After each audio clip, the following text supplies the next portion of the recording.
Our focus today is going to be on the SBA 7A loan program. Similar to the previous section, we'd like to start with a case study, Live Oak Banking Company. With that, John, why don't you take it away? Sure. You know, Live Oak Bank is such a great case study and such a great example for the benefits, profitability of 7A lending, partly because it's a very pure sample. I mean, essentially, this was a bank founded in 2008. They got the last charter, I believe, that was issued in the state of North Carolina.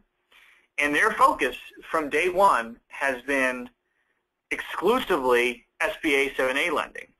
And even more narrowly defined, they looked at the default rates for SBA loans and decided to focus on 4 industries that have historically very low default rates. They are financing dentists, funeral homes, veterinarians, and they're now moving into registered investment advisors. John, again, why don't you explain what a 7A loan is versus a 504 for the people on the call who don't know the difference? Sure. 7A is a bigger program. It's more diverse use of proceeds. Essentially, you have a pari passu guarantee of 75% typically on the loan amount. 504 involves essentially a mezzanine structure where there's a first mortgage of 50%, a second mortgage of 40%, and that second mortgage is fully guaranteed. That's issued by a certified development company. I'm chairman of the board of the 8th largest, and the interest rates on those today are very attractive, 20 years in the 4s today. But the 504 is real estate focused and the 7A is less real estate focused? That's a fair assessment. 504 has gotten into some refinancing. There was a program that expired for 2 years where you could do refinances through 504. Generally speaking, 504 is for the purchase and acquisition of fixed assets, whereas 7A has a broader use of proceeds, can be used for acquisition, business acquisitions, working capital, etc. And as we can see here from the slide that's up, growing significantly since the general banking industry crisis has abated. Yeah, I mean, they had the benefit that everyone kind of wanted in 2008, 2009, which is, what if I had a bank with a clean portfolio? What I could do. Live Oak is the single most profitable sub-S chapter bank in the country. You can see their return on equities and ROA is basically off the charts. They're making a 5% return on assets, which ridiculously crushes the average ROA, and their ROEs are in the 40s. Part of that's due, or primarily that's partly due to the attractiveness of selling the guaranteed portion of loans in the secondary market. The premiums today are well into the teens. So that gives you a good case study on how Live Oak is doing. Let's talk about the characteristics of the 7A program, the advantages to the bank. Basically, from a risk weighting perspective, your guaranteed portion, which is typically 75%, is 20% risk weighting. Under the new Basel III rules, 7A lending becomes relatively a lot more attractive because the risk weighting is not changing. And one of the attractive features is that guaranteed portion can be sold because treasuries are so low. Average premiums are well north of 110.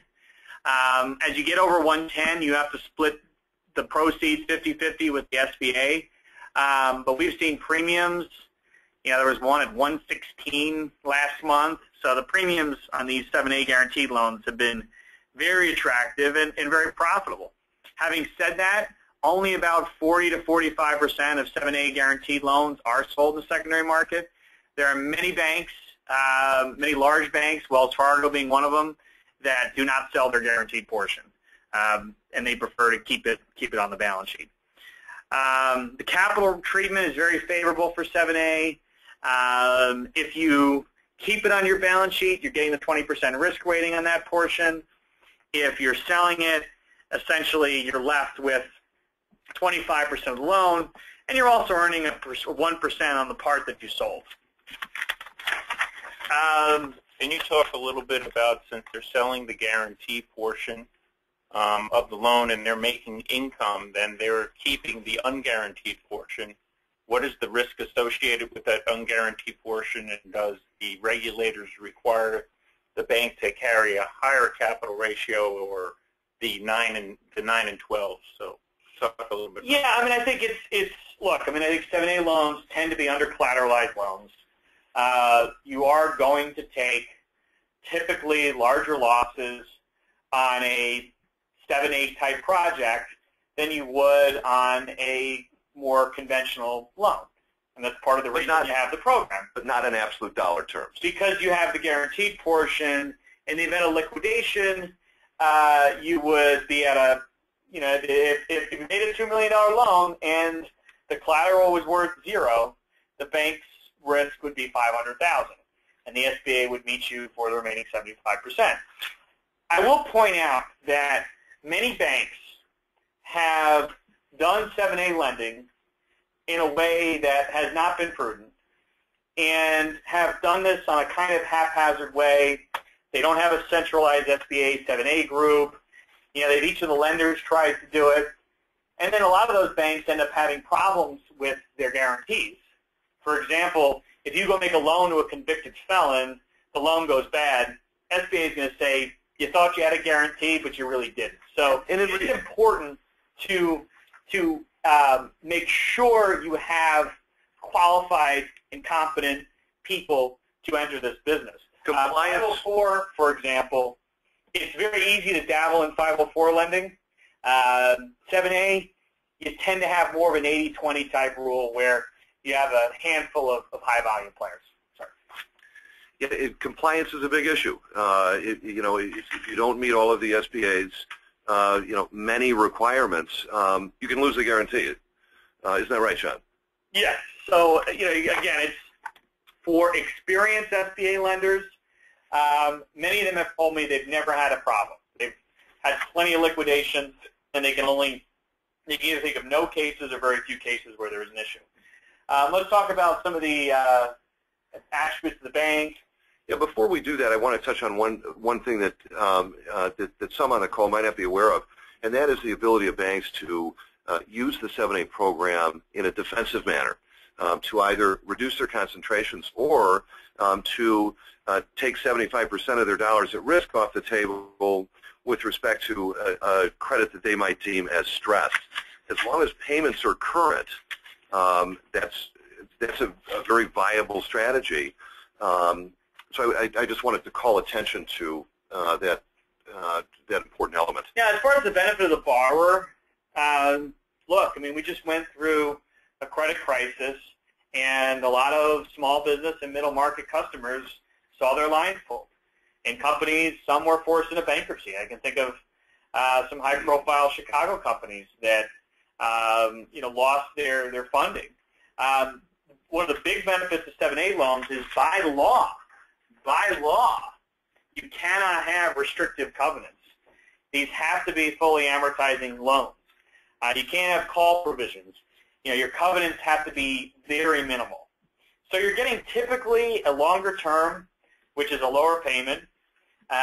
Many of these loans are not fully covered from a collateral perspective. The borrowers are contributing less equity.